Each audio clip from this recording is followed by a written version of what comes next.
what's happening? It's your dude, the merciless Reese L. Black. Welcome back to the booth.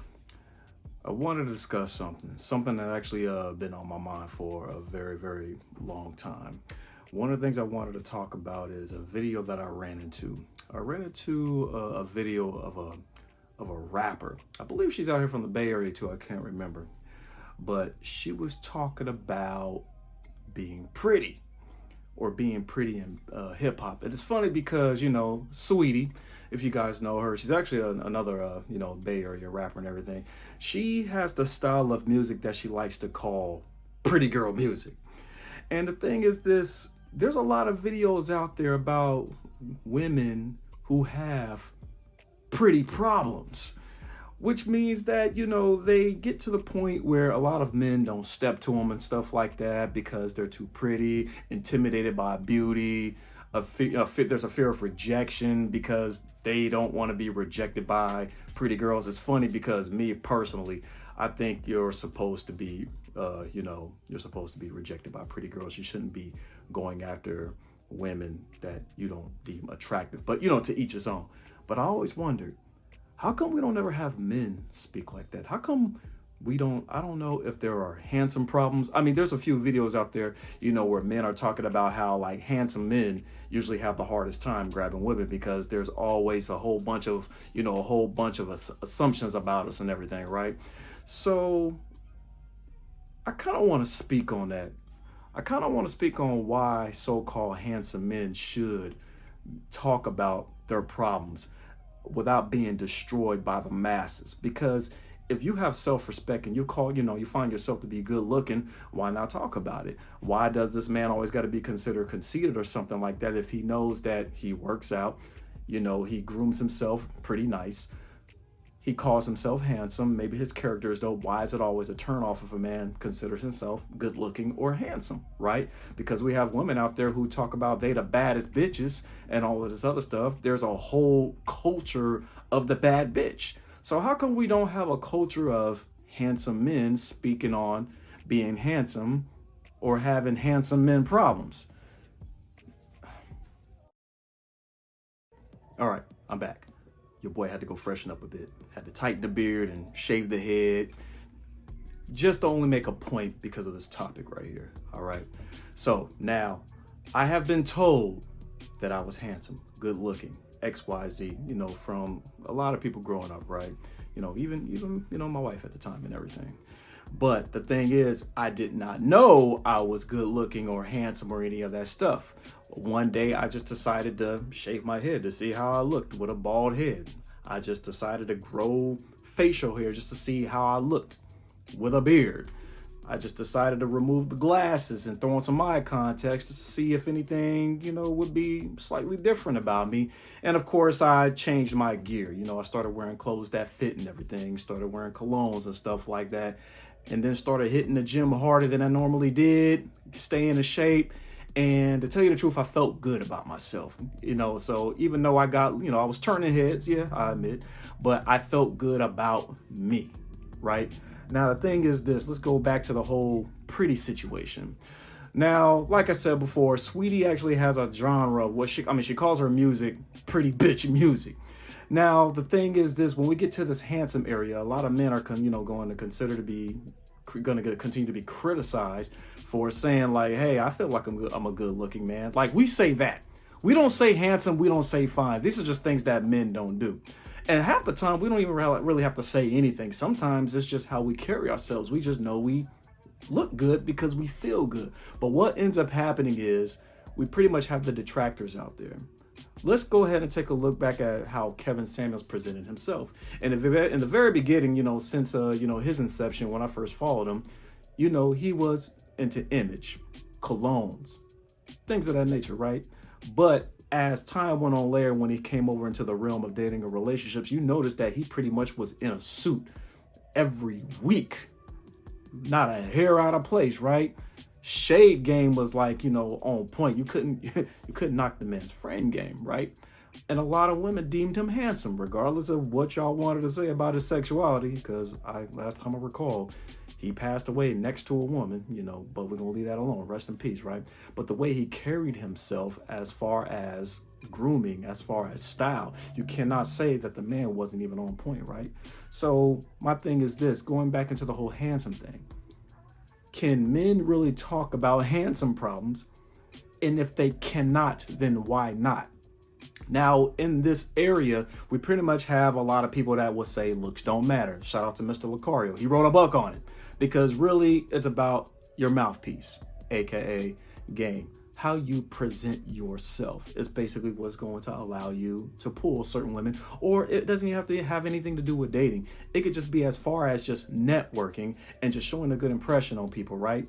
So not just always women, but even I'm going to admit, even getting back in the game, but prior to being married, I had, difficulty here and there. The lottery for dating was greater for me because I had to go through a gauntlet of questions, right?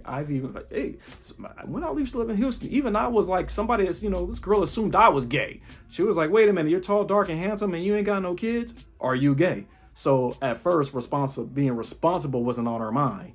She just assumed that I was a gay man because I didn't have any baby mamas. And I think that's kind of very, very unfortunate in today's cultures. And this was just like, over 10 years ago, women were like assuming that about, men who were good looking, who did not have any children, right? So that was actually one of the things that we always encountered. Then we always had to encounter, you probably have a roster of women. But what they really don't know is, and some of you ladies do this too, a man can be considered too good looking for you where you pretty much have to be careful. You can get insecure. And I've heard that. I've even heard women tell me like, I don't like a man who look as good as me or look better than me because I don't want him thinking that he could just go ahead and like cheat on me. I don't want him being too attractive where he's attracting so many women to the point where I have to worry. And women have actually said that. Especially if you had conversations, listen to the conversations amongst themselves. Yeah, that's why when some of y'all be thinking like, how the hell did this dude's like a 5. How the hell did he pull this badass chick? Because she did not want a good looking man. Like she didn't want to have to worry about this dude possibly cheating on her. I mean, I can understand the logic. Men do it too, where they're afraid of pulling their first choice because they don't want to lose sleep over an incident. Like if they get into an argument and she hangs up the phone, the first thing that's going in his mind is like, is she going to call another dude? Is she going to go get another man's attention? Is she going to go sleep with another man? Even if it's just a petty argument, that's what's usually going in our heads, unfortunately, I know. But that's pretty much that's one of the gauntlets that, that we have to go through. It's just like, it's an interrogation. You know what I mean? It's like, yeah, I will admit, you are treated differently at work, right? Some even say that there's a percentage of people that if you are considered attractive, the promotions come flying out a little bit quicker. But, that's a whole nother video. But let me see. What's another so-called handsome problem? Oh, yeah. Where dudes pretty much want to fight you. See, we're in this generation where, my age group is different. I'm in my 40s, right? So when somebody like sees me looking fly, of course, they'll come up and compliment me. And if I'm, in the same day, if it's mutual, I'm going to throw it right back. Bruh, you looking fly yourself, right? But you actually have a lot of dudes out there who are just like, who this motherfucker up in this pretty boy ass nigga, who does that shit? There's been many times where I walked in bars, with my wife at the time, and dudes will pretty much look and be like, especially if they hear other girls talking about me, like, ooh, what you oohing about? You know what I mean? Oh, you like bald niggas now? You like bald old niggas and shit? You know what I mean? Whatever, his ass probably broke. Like, other dudes out there will pretty much do the same thing. They will damn near hate on us, especially if they're not looking up to par.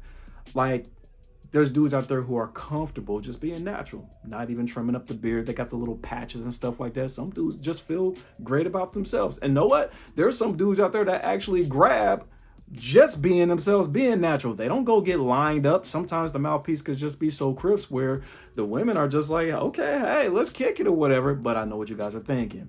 What are the quality of these chicks? What type of chick just lets any so-called quote-unquote dusty dude with game take them out or even sleep with them. But like I said in the very beginning, there are some women out there who don't even see that. They don't see this dude as a physical threat when it comes to attraction, whatever. And at the end of the day, it's all subjective. But one of the things you will never really even catch is a man going on social media talking about they make music for, for the handsome men or whatever. Shout out to Ron Wills, because he actually had a series on the handsome men, right? There are certain things that we cannot do. Like I remember him even stating that sometimes we're like at a dance club or whatever, we can't do anything wild. We sometimes have to just chill and look cool. Like we can't do the running man and do some goofy dances and everything like that. Like we have to be cool because we want the ladies to take us seriously.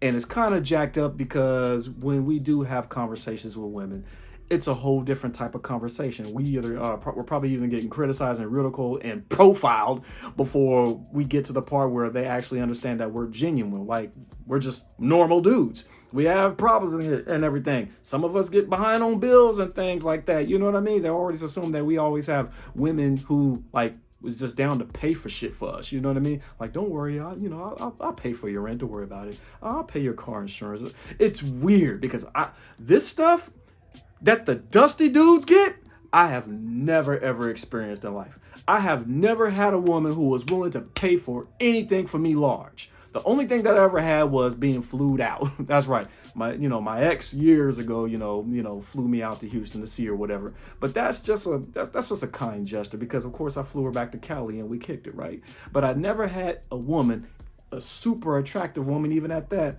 go out of their way to say, I got you. That's never happened to me before. Now, is it a thing of colorism? Even in the state of hip hop, I know you guys see that pretty much the largest female rappers and singers are usually light skinned. You got your Big Lottos, you got your Beyoncés, your Cardi B, Doja Cat, Sweetie, as I mentioned before. You got these women who pretty much, pass the brown paper bag test and they're considered large. But then you got the people that could flow that are usually scrutinized like a Lola Brooke or something, and they are you just really don't see them getting on and being as successful as a Coyle Ray, right? Coyle Ray. I think I said her name right. Sorry if I butchered it. But now when it goes back into the handsome thing, it's like, do you have to be a lighter man to be handsome? But then again, tall, dark, and handsome, that term is kind of from what I've heard over the years, is usually handed over to the caramel to chocolate area of the men, from your Denzels to your Wesley Snipes. Hell, even Tyrese gets called handsome, your Idris Elbas and stuff like that. You know what I'm saying? It's like when you get into the light skin area, like your Genuines and stuff like that, your Prince, and it's like, he pretty. Oh, that's sad. I know, I'm gonna start a war. The light-skinned dudes get called pretty, and us mocha color to chocolate color, we get the handsome term, or he look good, or the sexy, right? But then again, most chicks do not want men who look as pretty as them or are in the mirror as long as them. But what do you guys think? Should the so-called men who are deemed good looking, should they do more content on so-called handsome problems? Is there a handsome privilege? Because I haven't seen a handsome privilege. We done seen handsome dudes get pulled over or hemmed up by cops too. Hell, we've seen trouble with them as well. Even in movies, like some Tyler Perry movies and plays, the handsome dude is usually the villain. He's the handsome rich guy who does his wife wrong, yada, yada. You know what I'm saying? But y'all tell me what y'all think. But anyways, I just wanted to go ahead and throw that vid out there. Y'all know how I do. I'm out this piece. Good evening, Mr. Black. I know I'm stupid.